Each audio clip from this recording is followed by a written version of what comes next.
Hey everybody, welcome to another edition of Tuesday Talks with Ash and Angelo, where we discuss all the latest real estate and mortgage headlines that you need to know. Where we also answer questions about any real estate related items and or mortgage related items that you may have. So I'm so glad you're here. If you have a question that you would like for us to answer during today's talks, please be sure to drop it here. And let me grab Angelo.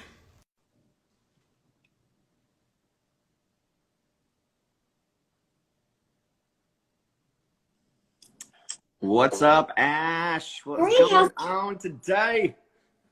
sorry for my delay. I feel like, we're here. We're showing up. It might not. That's right, man. That's what it's all about. You know, the delay here, delay there, or early one day, late the next week. It's all good, man. It's all good. So, how's it going with you, Angelo? What have you been up to? Well, it's going. So you'll be happy to know I put my iPhone in the freezer before we started today, so it doesn't overheat. And also, I dropped it this morning on the way back from the gym, and so it kind of cracked it. But you know what? Good news. Apple 12 is coming out soon because I'm watching the Apple event right now. So You are? yeah, it's on right now. Yeah, for the new phones. So yeah, so I'll have a new phone, and hopefully I won't look all beat up next time. But anyways, no, it's crazy. It's crazy in the mortgage world right now. The refis and purchases, every lender, 99% of my lenders, they are backed up when it comes to underwrite turn times, appraisal turn times, things like that. I have my one main lender that I use day in, day out that I'm still getting, as you saw, 2-3 day approvals, from initial submission. So right now, speed is the name of the game. Time is of the essence, because I think you'll agree with this, is that I could have, like, if I came to you, and I've even talked to you about this too, if I came to you and said, hey, I can get better rate at this lender, but they're like 3 weeks in underwrite versus this rate may be just a hair higher, or it may cost a little bit more to get that rate, but I can get you, for sure, clear to close, within 2-3 weeks. I mean, what would you, when it comes to, I guess, when presenting offers, do you think that's a deal breaker if you can't close it within 45 days? I think it depends. Something that I was really good at and I've not been so good at here lately, just because the speed of the market, Right. is going to my lenders and going, like, before as I'm writing the offer, I'm saying, what kind of terms do we need here? Right. We are not in a traditional real estate market. We are in a market where things happen quickly and you have to be able to react fast. And Right. I'm thinking about this the other day. I would like to know what percentage of loans or transactions are actually closing on time per the original offer to purchase and contract, because these sellers want certain terms, right? Right. When you're in a multiple offer situation, that is my line of questioning, right? What are ideal close terms for these sellers? Because you position yourself in the best way forward so that you have the most favorable offer for that seller. What I do think is happening, while we have gotten everything closed on time or the day of, there has been delays. And not just, with the transactions we've done, I've seen it on the board and in the Facebook groups, I've seen other agents talk about it. I want to do what's best for my client always. Sure. Right. So it's a good question. I mean, I could probably, with the new CRM that I have, I've been really keeping track, and since Morgan's our new team member has come on board, I've really been trying to keep track of dates, when things are ordered, when things are received. I'm sure I could run a report.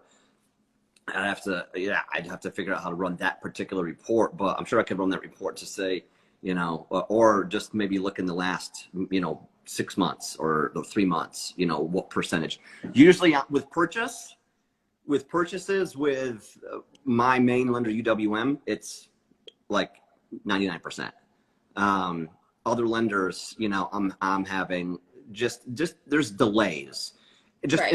in their process. If you need last minute change, it's not immediate with my main lender, UWM. It's hurry up and wait, 24 hours or whatever. So it's I know we had to push a closing back, not a day, but just a little bit later on in the day because of lender constraints and them not being able to get to the file and to make the change, so it's just kind of stuff like that. But that's a good question. I don't really know.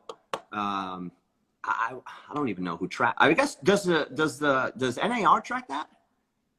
I am gonna have to find out. I'm sure there has to be some kind of statistic, but I don't know. I'm trying to think where you put those metrics in. Yeah. I guess you don't put it. Does the MLS, does the listing, once you close a listing out after it's closed, is it not like information? No. That may not be a bad idea to maybe just start keeping track of. I would say from a national level, Right. But there's so many things that go into play with, closing dates, inspection issues, or what I'm saying. So, yeah. I mean, I think that would be, it's just like a few weeks ago when we were talking about that we had a client that was FHA, and we wrote 8 different offers and I could not get anything accepted. And, she wanted to go on the back burner. And then I decided to dig into the numbers on the percentage of homes that are actually closing with FHA. right. And I realized that there was hardly any. Right. So I think knowing that information about how many. What's the percentage of close dates? Right. That are closing on time per the original offer to purchase. Right. That's going to be different Panda. I just saw some. Okay. So I wonder if that's something that you probably have to. I would think that's gonna. Everyone, all real estate agents that are closing the files out, they would have to be responsible for that, or the broker in charge would have to be responsible for that, Yeah. or somebody would have to, so that data is correct. Well, I know that as a real estate agent, I keep all my files, every document, every communication that goes with any particular transaction or client together. And I keep that for 3 years. But those, in the MLS, there's just not a spot that you say, this is the original right close date, and this is what it ended up closing at. It actually closed at, yeah. And who would track that? Exactly. I guess, that becomes a tracking issue, and who is going to do that? You know what I'm saying? I think it's important for individual agents to know, and just like you, I always like to know my metrics, right. What percentage of my transactions are closing per the original offer to purchase contract. Right. Yeah, see, in my system, I have an estimated close date, and then I also have an actual close date. So, and we use the estimated initially when we set the file up. We use the estimated close date as the date that's on the contract, and then the day that it closes, we fill in the actual close date, and I'd have to just run a report on that. I'm sure that information, we've been really diligent about keeping that information. I would just have to get the correct report filters and to filter that out. Here's a question for you. As I'm writing offers, because a lot of times these things are changing. It's happened so fast, from communicating with the client that they want to make an offer, discussing the terms, getting written, getting it sent to the listing agent. Like, I mean, I've written offers at 10, 11 o'clock at night. Right. So what is a good rule of thumb, in your professional opinion, for agents to use as a meter for like a settlement date, right? And a due diligence time period when you're writing offers on the fly? Yeah, that's a great question. I guess it kind of does vary per scenario. But right, and I have the metrics that I can actually even pull up. Closed, like time frame of closings with appraisal, with files with appraisal, without an appraisal, purchase or refi. I could pull that up. But I mean, I would say, you know, we're only as good as, you know, the weakest link. So Right. we have appraisals that we don't have any control over. We have inspections that we don't have any control over. You know, we have a lot of things that are kind of outside our realm that we don't have any control over. You know, because everything is delayed right now, you know.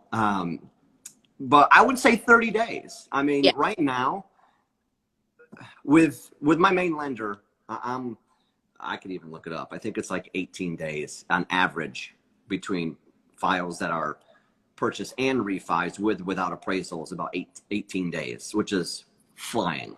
Yeah, Still. that's really good. Yeah, and that's from clear to close. So, you know, some days, some files are going to take longer because of whatever, but that's our average right now. But, you know, you probably want to keep it, you know, around the 30 day mark. I know many of my lenders that I'm using, I know one of the lenders, Flagstar, they are underwriting files that were submitted on the 30th of last month. So they're 2 weeks behind, you know, from initial submission, whereas UWM, my main lender, you know, I submit it today and it's going to be approved either Thursday or Friday, you know. So it all depends on, you know, the speed. Of course, you want to do right for your client. And even though you may, the rate, let's say the rate's a little bit better with a more expensive lender, if you do the math on it, it usually comes out. If you have a 3, I did one the other day. I think this is for the one that we're working on together. I did the 299 rate and I did the 3.35, which is the 2 different lenders.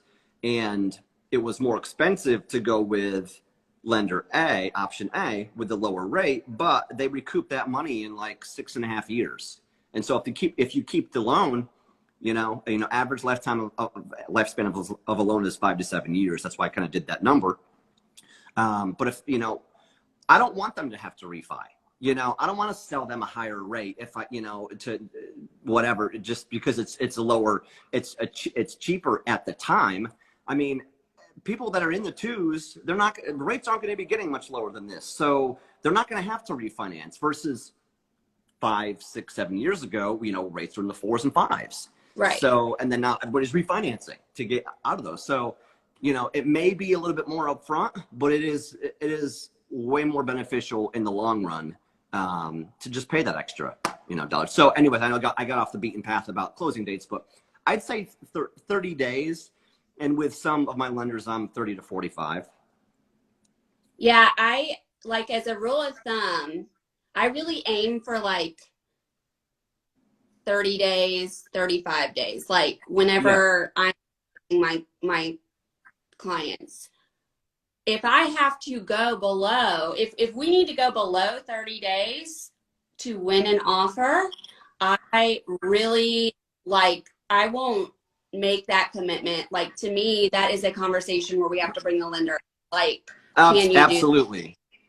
Absolutely. Everything needs to be taken into consideration. I mean, there's things that can speed up the process with the third parties that we use, like appraisals and, you know, inspections and things like that. You can get a rush. As you know, we can get a rush on an appraisal. It was going to be about 2 weeks if for the normal turn time for the appraisal, but you pay an additional $110 and you get a rush, and we're going to have the appraisal on Friday, or it's due back on Friday versus 2 weeks, 2.5 weeks. So, so you definitely, what's that? I mean, getting an appraisal back, like, a lot of times you need that appraisal to come in before your due diligence time in Carolina expires. Is there are deals where, especially in this multiple offer environment that we're in here in the Charlotte market, there are times that you go high as an agent and you're telling your clients like, okay, this is where we need to go to get it. I'm not sure we'll be able to appraise. I'm just. Yeah. And if you have to wait, you know, if you have to wait. Sorry, but there must have been some sort of delay there. But yeah, you have due diligence periods that you have to meet. So yeah, and if there's delays with that appraisal, you know, and usually due diligence is normally what, 15 days from the date of contract, or I mean, it does vary, but just give me like an average. 2 to 3 weeks. Okay. And that should allow us to get everything back, like the inspections and the appraisals and the normal, you know, in 2 to 3 weeks, right? If it was 2 weeks, we would have had to push if we just, you know, did the regular appraisal for this time, but we're going to be able to get, you know, be well within that mark, you know, because we did a rush on it. And you know, I don't think agents are kind of having these conversations with their lender, with their clients, no, with the listing agent, right? I think I try to practice a holistic approach, right? Because it's not me that is I'm not any more of a driving factor than you in the deal or the attorney. Right. I mean, if we're doing short time periods, a lot of times you need to understand the reasoning, and then you need to make sure the other parties are on board. Title, right? Yeah. Yeah, I mean, I'm seeing attorneys are taking 2 and 3 weeks to get title back. I'm like, what? It's just everyone's bogged, you know? Right. But it's just an important thing to keep in mind. I did want to touch on something really quick on a headline I saw. A record was set here recently for the highest real estate transaction in the Charlotte region. Was that McCaffrey? Huh? Was that McCaffrey? According to the Charlotte Business Journal, they wouldn't disclose who the buyer was. And I think usually when you're dealing with people like that, there's some NDAs that get signed. Right. But the sales price was $7.5 million. Was there multiple offers? I don't know, but you know what? It went under contract within 4 days of hitting the market. 4 days. 4 days, which is insane. Like, that doesn't happen when you're talking about a sales price that is that high. Right. So, you know, it's located in Mooresville, which is about 30 miles north of Charlotte Center City. You know, 6 bedrooms, 7 full bathrooms, several acres of lakefront living. Wow. So, if only. Is it on the lake? It didn't say specifically if it was on the lake. But it referenced Lake Norman. It said that there was a pond view, so I'm not. For 7.5, you get a pond view? Yeah, I'm like, wait a second. Like all of us peasants, or what are you talking about here? That's like a puddle, right? Right. So whenever big headlines and records like that happen, I always like to kind of dive in because it's nice to dream. Right. Yeah. Oh man, 7.5. I don't even want to know what the payment on that would be. That's insane. That's insane. Cash. Yeah, right. That's craziness.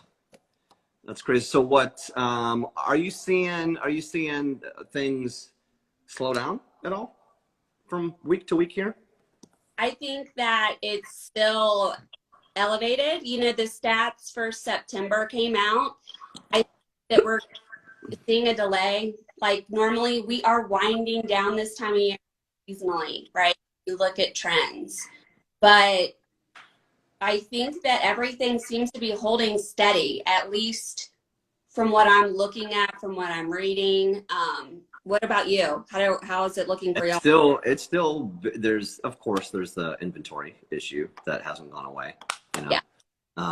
Refis are, there's a couple refis I priced out last week after that fee got implemented with all the lenders now. UW now has that in, and it definitely makes it a little bit less appealing. Yeah. To refi, but still, you're still saving good money depending on your scenario. You know, it's definitely increased the cost. I think I priced one out. It was on Friday, and it was a pretty substantial loan amount. So the cost difference because of that new refi fee was about $2,600 in cost. You know, which they could have gotten a better rate beforehand, but now they have to pay either a higher rate or pay that up front. So I think it's kind of messed up what they did. I'm glad they didn't do it for purchases. God, no. Yeah, because that would have definitely slowed some things down a little bit. Yeah, that would have taken some wind out of the purchase market sales for sure. Do you think anyway, that's going to help, like, I guess, free up some of the, because the lenders, the banks have been stressed, right? They've been capacity issues. Yeah.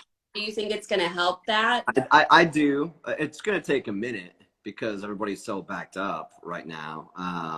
It's going to take a minute for it to, it's probably like a rolling average.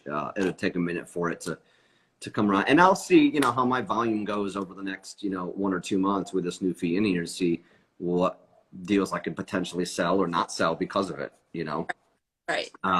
So that'll be it'll be a good indicator. Yeah. It's been full steam ahead, and people are still, reaching out for, for purchase and refi quotes. A lot of people are rate quoting. I got spanked by Redfin today. By Redfin Mortgage. Yeah. Well, they give their, the realtor, the Redfin agent gives back, whatever 1% or whatever it is up for the transaction. And then if you use Redfin Mortgage, you're also getting a $1,000 credit or 1% credit or something like that. It's ridiculous. So whatever, is what it is. I know. I mean,